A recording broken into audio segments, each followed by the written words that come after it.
আজ দুপুরে লাঞ্চে হয়েছিল মুসুর ডাল।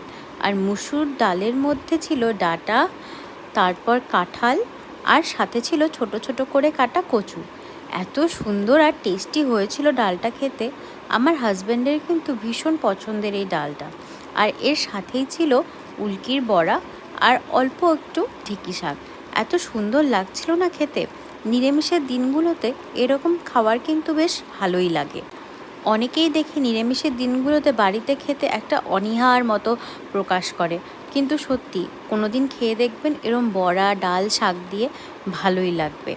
যদিও আমারও কিন্তু নিরামিষের দিনগুলোতে ওই পাতলা ট্যালটেলে সবজির ঝোল একদম ভালো লাগে না খেতে, তাই মাঝে মাঝে এরম হলে কিন্তু মন্দ হয় না।